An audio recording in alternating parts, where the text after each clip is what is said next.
How's it guys, this is Dayvy, FPL, and welcome back to the Fantasy Premier League video here on my channel. Now in this video, I'll be taking you guys through my very own team selection for the upcoming Game Week 6. So 2 free transfers in the back pocket after a pretty bad Game Week 5. Hopefully it wasn't as bad for you guys as it was for myself. I'll be looking at using both transfers to improve my team quite a lot. Now, as with every team selection, I'll take a quick look at Game Week 5. Don't worry, because I went over it in quite a depth in the transfer plan, I'll be going over it quite quickly before we turn our attention to Game Week 6. So if that's something you guys are interested in, sit back, relax, and let's get straight into it. So going over a quick review, as mentioned in the introduction, unfortunately it was going to be a red arrow, only 36 points, a game week rank of about the 8 million mark, which is simply outstanding, as I believe the total player base is about 9.5 million. So yes, this week, pretty much the worst of the worst in terms of the FPL managers, so I just hope that you guys did better than myself. Now unfortunately we almost doubled our rank, but still a pretty respectable start, but we need to get some more green arrows to make it even better. Luckily though, 2 transfers and 2.1 million left in the bank, so quite big upgrades can be made and I plan to use them. So quickly in the comments down below, let me know how you guys got on in Game Week 5. Don't worry, it's a safe space, F's in chat if you guys did get a red arrow like myself.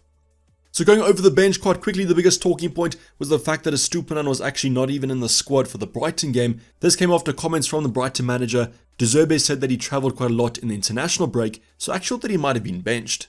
I did actually bench him. I thought that he might have been rested because of those comments, and that's exactly what happened. Other than that though, pretty kind of bad week for our bench. Johnston, Baldock and Archer all getting no returns, so at least I chose my bench pretty well. Now the only player that actually featured since my transfer plan was going to be our goalkeeper of choice, Matt Turner, between the sticks. He was so close to racking up 3 points as a total. I know what you guys are thinking, 3 points is so low, but in a game week like this, every point counted. But it wasn't the case. He ended on 2 save points, so only the 2-point appearances, but I guess he did beat Johnston. So I guess serves me right for relying on the Nottingham Forest goalkeeper to save my game week, but to do that would have been a massive task. Things unfortunately didn't get any better in terms of defenders. Chilwell ended up being benched for this fixture, came off the bench, got a yellow card, and therefore he ended on 0 points. Now he's going to be a massive talking point in terms of our transfer plan because I'm a little bit scared of him being benched yet again after Pochettino's comments before Game Week 5. I just hope that he does play because when he always features, he gets quite forward, and that's exactly what we want from our defenders. Udogie did actually get forward in this fixture, but wasn't the best performance from Spurs overall. They conceded in a game I thought the clean sheet was going to be locked in, and no attacking returns unfortunately for Udogie. Then finally Saliba, who actually got us a clean sheet. If you guys did have Gabriel, also got you a clean sheet but a yellow card, so Saliba outperformed him yet again. So really happy that I kept the centre back and actually started him over Estupiñán. Now that wouldn't have mattered at the end of the day because of Estupiñán's obvious benching and not even being in the squad, but I am quite happy that I at least got that decision right. But this week for the defenders wasn't a great week overall. Like Game Week 4, Game Week 5 was a pretty low scoring one. Let's hope Game Week 6 actually improves on that. Now going to midfield department, and we've got a low scoring affair yet again. You guys will see just the bunches of 2s. Saka the only player that got an assist in that Everton game, but I was actually expecting more from him and Arsenal as a whole, as that was quite an easy game. But can't really disrespect him because he got us some FPL points, which is something none of my other midfielders could do.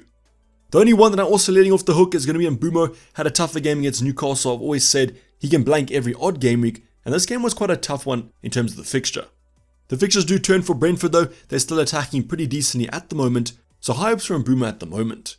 The biggest disappointment did come from Raheem Sterling. As mentioned on Saturday, all the kind of main options blanked. A Maddison, a Heung-min Son. Sunday came, I was super hyped for that Chelsea game, but they let me down dramatically. So the hopes were riding on Sterling. I've had a very good relationship with Sterling in terms of FPL. He actually got me my highest rank, which was 22nd in the world, but Game Week 6 was the polar opposite of that. He did however have some good attacking stats. Thought that he could have actually got an attacking return, so he might have been a little bit unlucky. Also was quite disappointed in those United assets. Pretty bad game against Brighton, they got pretty smashed, and Bruno also racked up a yellow card. Now the big thing about Bruno is I didn't really like his positioning in that lineup. They went for Højlund as well as Rashford up front. Bruno wasn't getting as forward as I would have liked, but he still had some attacking threat. Now I'm actually recording this before the United game. They're taking on Bayern, a massive clash in the Champions League coming up, but I have seen the lineup and Bruno's playing in his favourite spot. So let's see what continues into kind of Game Week 6. I'm still going to hold on to these United assets as the fixtures still look pretty decent. Then finally going up front, the big talking point was obviously Erling Haaland. Not the fact that he scored 1 goal, but the fact that he missed a bunch of goals. Just go watch the highlights if you guys haven't. So if you guys captain Erling Haaland, you were pretty unlucky, but if you didn't captain him, you were massively lucky, as he could have had a haul another day. but still quite high kind of captaincy, but in the FPL community, Humanson was pretty popular. So at least if you guys did go different, you weren't punished too much. And the final option to talk about is going to be a big one in terms of our transfer plan. It's Nicholas Jackson from Chelsea. Yet again, another yellow card, one away from suspension. Who would have thought that going into this Premier League season? Now, don't you know what happened with the preseason form of Jackson? Maybe it was the Nkunku injury that has reduced his attacking threat, because he simply can't finish his dinner at the moment. But kind of a very kind of polarizing, controversial pick at the current moment, as the Chelsea fixtures still look pretty decent. But let's move on from this Game Week 5 absolute mess. The quicker we do it, the better. So let's go on to the actual Game Week 6 transfers. Now before we go over the transfer plan for the upcoming game week with those lovely 2 free transfers and 2.1 million left in the bank, I want to show you guys the context of my current team selection. And then I'll show you guys the team selection after the possible transfers I make. I just want to show you guys the context of why I'm making these moves. So let's start off with our bench at the current moment. Pretty much kind of picks itself. Yes, I could play an Archer against Newcastle, but they're actually considered as pretty strong, so I want to bench the 4.5 forward. Other than that though, Turner has Man City away. I just hope that our goalkeeper Johnston currently is going to start this one, because I don't want to see what damage Turner's going to face in that game. Other than that though, a big talking point is kind of who to bench if you guys are going for kind of an Arsenal or a Spurs defender. I'm currently benching Saliba because of his lack of attacking threat. Now, I've already spoken about Johnston, but when starting him between the sticks, Fulham at home is a much better game than Man City away. I just really hope that Johnston actually starts this one.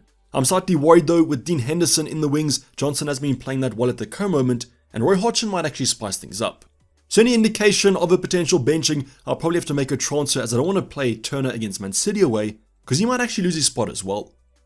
Let's see if things improve from a defensive point of view. Going to start off with Ben Chilwell. If he starts this game, I'm fine with playing him. Yes, it might not be a clean sheet, but the attacking threat might be there, as Aston Villa play a really high line. So I do actually expect Chilwell to be back in the lineup. Mudryk didn't look that strong in that position, so Ben Chilwell might even be playing as a left winger.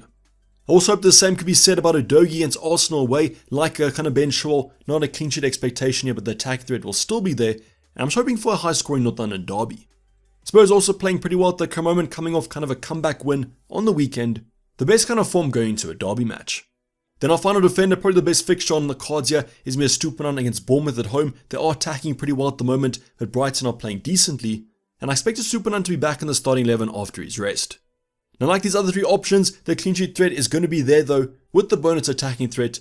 I just hope for a nice double-digit return. So overall, the defense is a little bit shaky, obviously with Ben Chilwell's kind of expected minutes concerns. If he does play though, it looks a lot better, and if I do play Udogie, I'm just hoping he gets an attacking return. Things do look a little bit rosier in terms of our midfield department. I'm going to start off with a great fixture from Mbeumo, Everton at home. I expect him to do quite well after his blank in Game Week 5. Brentford attack pretty decently. You guys know that Everton defense is pretty bad. I do think Mbeumo can actually haul in this one. Also hoping that Sterling hauls against Aston Villa at home, the best Chelsea attack at the current moment, so I'm hoping they do improve, but Aston Villa are a pretty decent team. My saving grace though is that Villa's defense this season hasn't been that strong, and as mentioned, they play quite a high defensive line, so hopefully Sterling get in behind it. Then we have Bukayo Saka, a very kind of high-owned option, North London derby. He'll love to score in it, so he's hoping that he gets an attacking return. But I guess it is a little bit of a tougher game on paper, so expectations aren't that high. I'm just hoping for literally anything. Then the final 2 options are United double up of Rashford and Bruno. It's going to be kind of last chance Salunia, Burnley away. If these 2 don't end up getting returns, don't you know what to do with them, as this seems like a very nice fixture on paper. So fingers crossed, everything kind of crossed that these 2 players get attacking returns and finally repay our faith. Now these 2 options are actually playing quite shortly against Bayern, so just watch out for any kind of injury news, injury concerns, as that might change our transfer plan. Then the final 2 forwards at the current moment are Erling Haaland, Nottingham Forest at home, prime captain. I would suggest captaining him like the Fulham game in the previous 2 game weeks. This just seems like he's going to get a massive haul. Now he also played the game last night in the Champions League, did okay, still missed a few big chances, so let's hope his shot accuracy improves in Game Week 6. But I think his effective ownership will be super high for Game Week 6, so if you're not going to captain him, understand the risks, but I'm pretty sure most of us will be on him. Then the final option, it's going to be Nicholas Jackson against Aston Villa at home. Should I play Archer over him? Just kidding, but I could potentially do that. His current form is pretty terrible.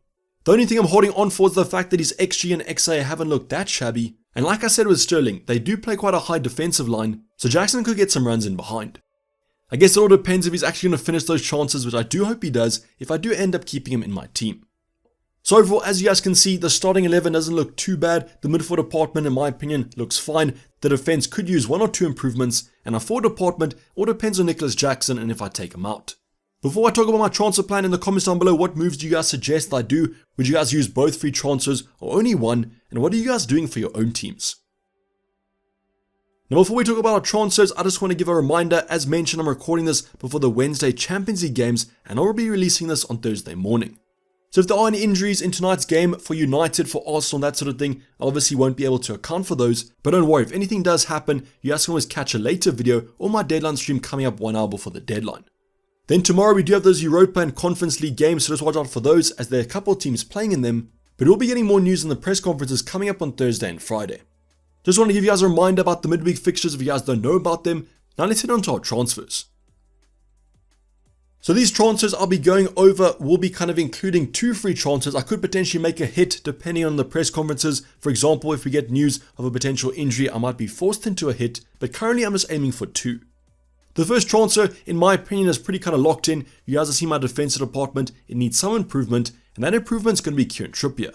Now yes, a Botman, a Shaw are fine replacements, but I just believe if you guys can afford Trippier, he's the best selection to actually get. You guys know why. If you guys watch the preseason videos, his stats are off the charts. Yes, he's expensive, but with those fixtures, I think he's worth it. So the current moment, it will be Trippier in, but who I'll be taking out, the first option is going to be Saliba from Arsenal. I just believe a good fixture, bad fixture isn't good enough. And because his attacking threat isn't that high, his ceiling is unfortunately quite low. So at the current moment, I'm looking at taking out the Arsenal man, but there is another possibility in the press conferences on Thursday or Friday. If Pochettino isn't positive about Ben Chilwell, he could be on the receiving end of a transfer out. The only reason I want to keep him is just because of kind of game week 7, game week 8, they face Fulham and Burnley away. If he plays both those games, absolute FPL gold in my opinion. So that's why I'm kind of hopeful. Hopefully Ben Chilwell gets his space back, because if he does, I think he's going to do quite well. So the most probable move for Kieran Trippier will be Saliba out, unless we get news in the press conference for Chelsea. Then the next move is a pretty kind of template one, a pretty popular one. You guys know what move I'm talking about. It's Alvarez in from Man City, and the player that will be departing is Nicholas Jackson. Now on paper, this move looks absolutely terrific. Alvarez is in great form at the moment. Jackson can't hit the back of a barn. When I do look at their fixtures, I can't help but think that Jackson might be a fine hold. The only thing that worries me now at the current moment is that Alvarez is probably going to rise in price tonight. So when you guys watch this video, it could be more expensive. The thing about Alvarez as well is that he's probably going to be a 2-week punt. You'll have him for the next 2 fixtures, Nottingham Forest at home, Wolves away. Great fixtures on paper there, and a very nice 2-week punt. But I guess with Jackson, I probably would hold him for 3 game weeks, but if he gets another yellow card, he's suspended anyways. So this move might actually be worth doing if he is going to be suspended. Then come kind of game week 9 against Arsenal, I could keep him, I could transfer him out. But I just believe on the form that he's currently showing, he's an absolute steal at his price point. But what do you guys think? Do you think Alvarez for Jackson is a fine move to do? Do you think it's actually worth it for a free transfer? I probably wouldn't do it for a hit, but for a free transfer, it just makes so much sense. So this move alongside the Trippier move looks pretty kind of respectable. I think these 2 moves are the most kind of common moves to go for. Pretty template, yes I know, but I do think they're template for a reason. The last move that I just want to touch on briefly is going to be a goalkeeper transfer. If we get news that Johnston or Turner might be missing the game or both miss the game, then I might be forced into making a transfer. Now this transfer could be from -4 hit as well if I want to make the 2 previous ones, and there are a few replacements I could go for. The number 1 replacement at the current moment has changed from Nick Pope because of money constraints, so I'm going for a cheaper 4.5 and that's going to be Flecken. I just really wish that I started with Flecken from game week 1, he was in kind of all my preseason drafts, but then I opted for Johnson, but I guess I wasn't expecting them to sign Dean Henderson, so I can't beat myself up too much about that. But at 4.5, you guys can go for Leno, you could go for a Sanchez, but I prefer Flecken. But with Rico Henry's injury, it's going to be interesting to see how that affects the defense. But as mentioned, I only do this move if we get news that Johnston might be benched, as I really don't want to play Turner against Man City away. So to kind of conclude our transfer plan, the 3 transfers I'll be looking to make, the first 2 are quite probable. That's Trippier in as well as Alvarez. Then this move might be a goalkeeper transfer, but only if we get news of a potential Johnston benching. Let me know what you guys think about these moves. Yes, they might be quite template, but I think they're going to be worth it. Also, let me know what moves you guys are making for your own teams. Finally, I just want to go over my team selection with those 2 probable first transfers. As you guys can see, my starting 11 without those transfers leaves me with 2 transfers and 2.1 million in the bank. But now let's switch things up and actually upgrade it. So the 4 changes you guys will see were Dayvy will go to the bench, Saliba will be transferred out, Nicholas Jackson as well, and then we're going to be left with 0.9 million. So on screen right now, you guys can see the actual final team selection, at least the probable one, but stay tuned for the deadline stream to get the final team. But I personally think the starting 11 looks a lot better with Trippier and Alvarez in the starting team. We're still left with some money in the bank for some future upgrades. Let's hope we don't actually need them. So let me know what you guys think about this final team selection. Do you think it's worth it? Both free transfers, do you think they're valuable? I think these two moves look pretty decent, and I'm a lot more confident now for Game Week 6. But as mentioned, stay tuned for the final team selection coming up in the deadline stream 1 hour before the deadline. We might wait for that Alvarez move because they do play the first kickoff.